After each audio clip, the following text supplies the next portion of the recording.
Hello everyone and welcome to Olsem Wanem. Do you have problems with access and availability of electricity? Is it affordable?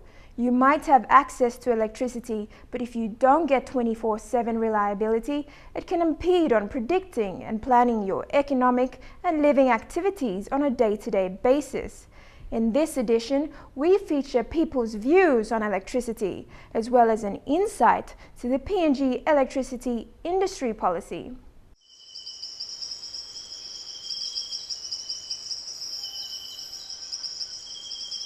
Place lo mi lo kayan, kalau lo mas lo ramu, mi plan lo kapawa. Okay, suppose government ni katingti lo bokem power go through lo all kita local villages, and be good plan through electricity lo rural areas. Why make him standard lo man lo place. Imo good plan. One kind of center solo town. Place lo mi power no go. Mi play got plenty. So mi play like power. So power mi no go. Before long 2000. Some players go finish. I've been power post here. Just put him not in. Him sab na cooking finish. Pay exim na. Because no got work lang na.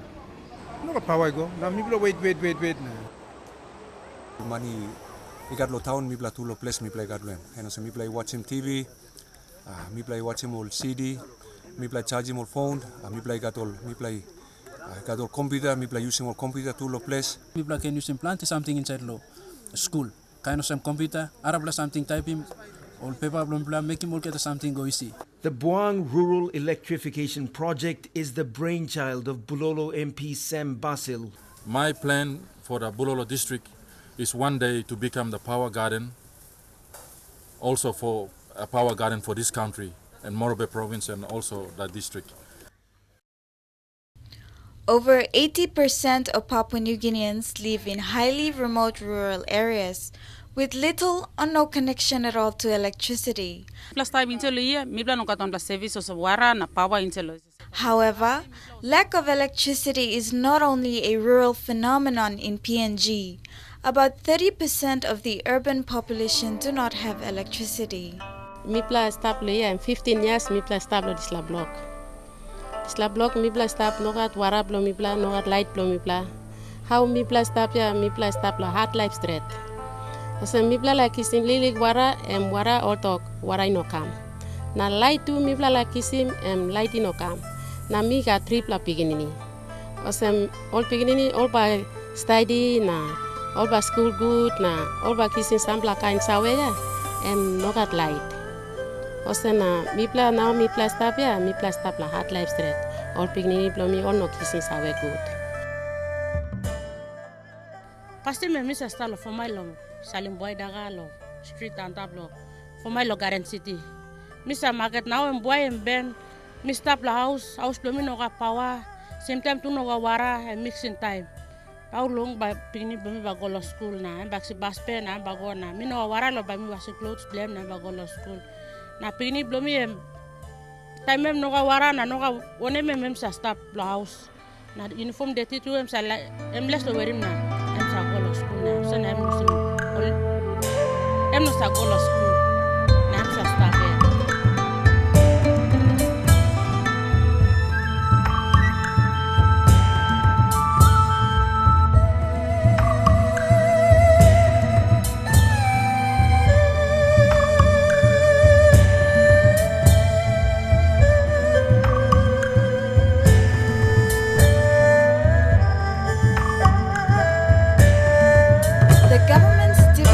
Strategic plan estimated that only 12.4% of the households in PNG enjoy the benefits of electricity, which means around 5.4 million people are not connected to electricity.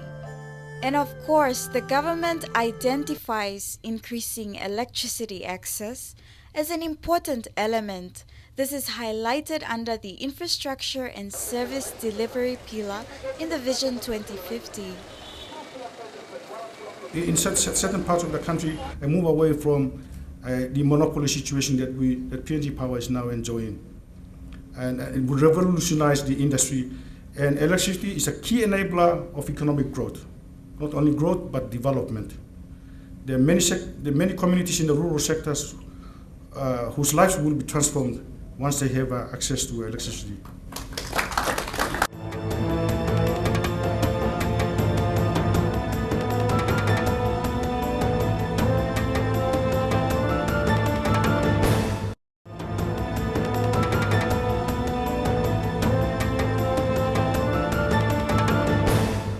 With a lot of issues concerning electricity, the government has taken this quite seriously with the establishment of the electricity industry policy.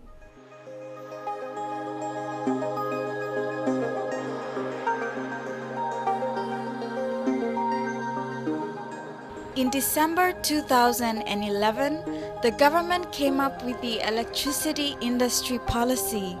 This policy came about due to frequent blackouts in Port Moresby in 2006. However, power blackouts are also common throughout the country, even today. Lae City, the industrial hub of Papua New Guinea, is home to major manufacturing businesses. They require large amounts of electricity. In terms of volume, they make up the biggest group of power consumers. In the last 2 months, the frequent power outages have driven up costs. In order to keep their businesses running, many have had to fork out extra money to buy fuel for their generators. After another weekend of blackouts, 2 Morobe MPs are calling for the problems to be resolved quickly. Minister for Public Enterprises, he stated in the parliament that the blackouts in the city will become thing of the past now. When will that become thing of the past? We are still having these blackouts since Christmas time now. Last week, state-owned company Water PNG said in order to keep Lae City's water supply running, their fuel costs between October and November doubled.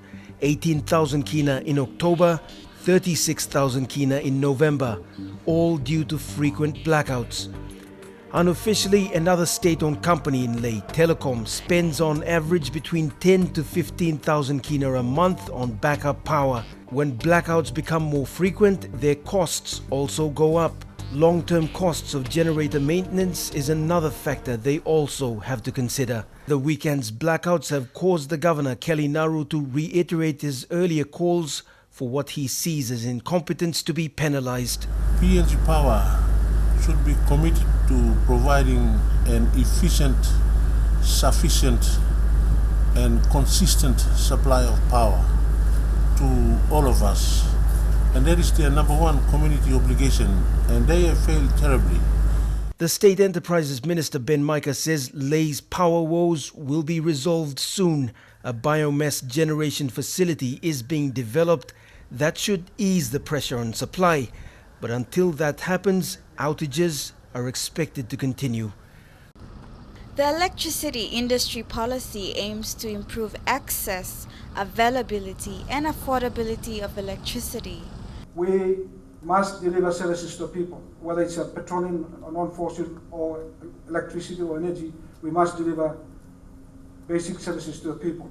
Recently, a stakeholders consultation workshop was held to facilitate informed discussions on the principles and pillars upon which the National Electricity Rollout Plan can be prepared and implemented.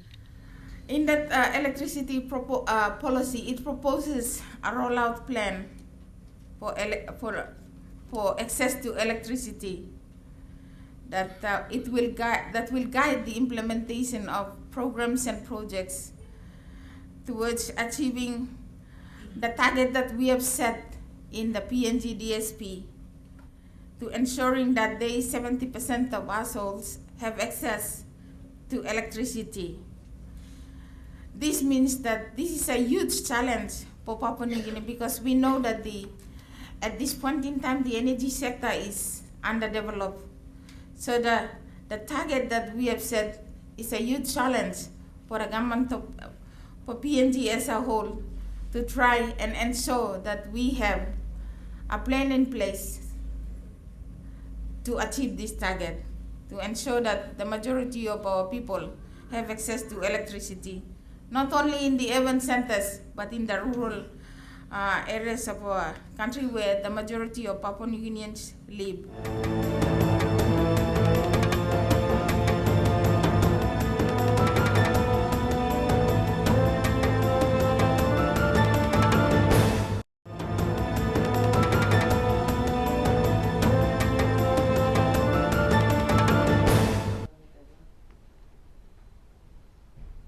Welcome back to Olsem Wanem.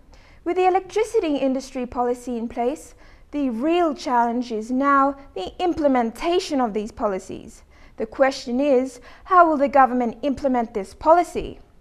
There was talk about power planning, and this is crucial, especially in grid code.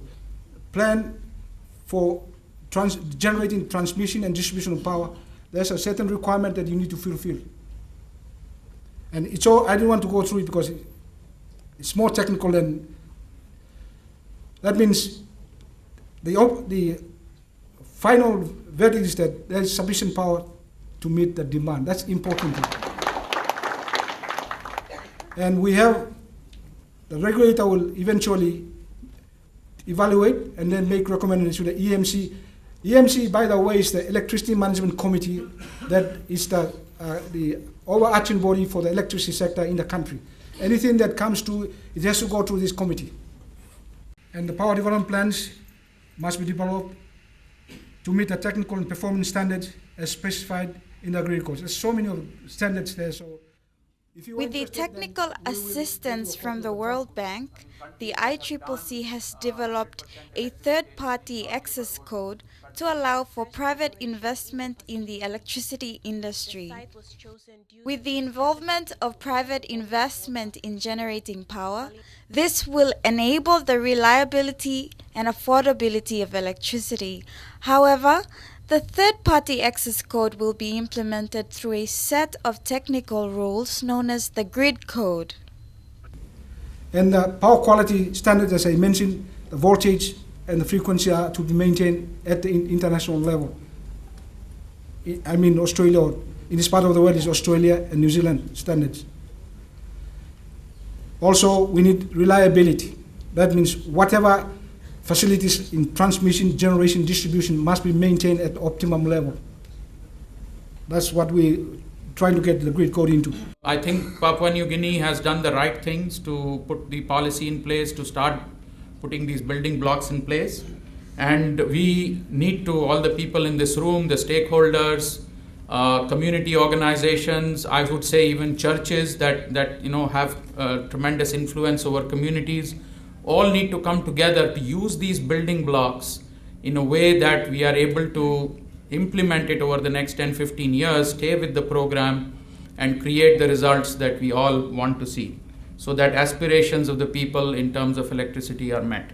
So from the World Bank side, we are delighted. We are very pleased to be partners with the government and with the people of Papua New Guinea to see how we can accomplish and support and guide this process in every way possible. And I think everyone in this room needs to be part of that process, part of this transformation, and we all have to resolve and commit to making this happen. Both the World Bank and the Asian Development Bank will be providing expert advice to support PNG's renewable energy and rural electrification.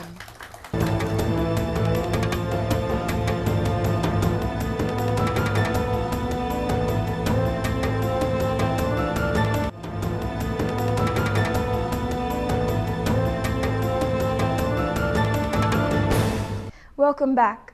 More than a fifth of the world's population still has no access to electricity. We will now look at international experiences of increasing the accessibility and connectivity of electricity supply and people's view about the future. International experiences of expanding electricity were also shared in the workshop. Countries like Vietnam, Bangladesh, and Laos have had immense socio-economic benefits due to the expansion of electricity supply. There are players in the country who have one way or another, in a big way or small, have already identified where they can come into and assist the industry by generating power to feed into PPL's networks.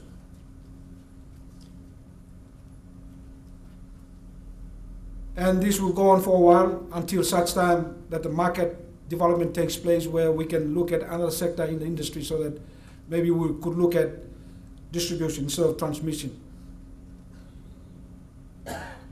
This all boils down to our efforts. And that means we need the industry players to come and join us, the policymakers in the government. We also need the people like World Bank, Asian Development Bank, and other partners to come and assist us so that as a group we can get together and make this policy a workable policy. And also we have a mini hydro up in the Agaon area of the Milne Bay province. It's right in the Owen Stanley Ranges, and I've been up there. It's been there for the last 25 years. It's put up by the Anglican Church and helped out by the University of Technology in Sydney. And it's working up there, and if it's working in the highlands of Milne Bay, in a very remote area, why doesn't it work in other parts of the country? The Commission is committed to enhancing private sector participation in the sectors of the electricity industry, especially increasing private sector participation in the generation sector to increase capacity, improve service performance, and sourcing of power from competing and least cost generation options. This la policy mi amo mas mi wan bel lo sa policy Olsem. This la mo kame bi mo ambla good la tintina mi wan bel lo this la. Olsem na now mi lagi mo sem all government by helping me pla lo light. Na ogre something heart rate na mi pla by kisim light good now. By mi pla kisim mo lili cordial gam by mi pla wogi ice block na ice wara na by mi pla salim na all piginini all school by mi pla gini lunch lo all na by mi no form lo all na su lo na kain. Man, you by less possible attack. So I think power, I mean, big plus something that still this la country I'm like him. So we challenge the solid cocaine all MPs for me. Rural long all electricity, lo rural areas. Okay, me play to lo place. Me play can use him as a more picnic in school. Okay, line papa mama too. Me play can use him lo work more little business. Say use him more freezes lo frozen sample kind of wara, cold water or soft drinks or something or same. Royal Pimi plan lo working more all businesses number all store Wanem all store too can operate lo night na on him light na. Yeah, suppose power go and boli can study or kind of some looking homework belong na something more can work him long or some plenty of mangi also use him all so computer laptop one and about also use him long school blolia. So now also top up na some high school too long me bla no got power. So one school long district plan me bla all Wanem St. Marcelin High School. I'm not got power now. No got also school data so night no got. So power go ating berat.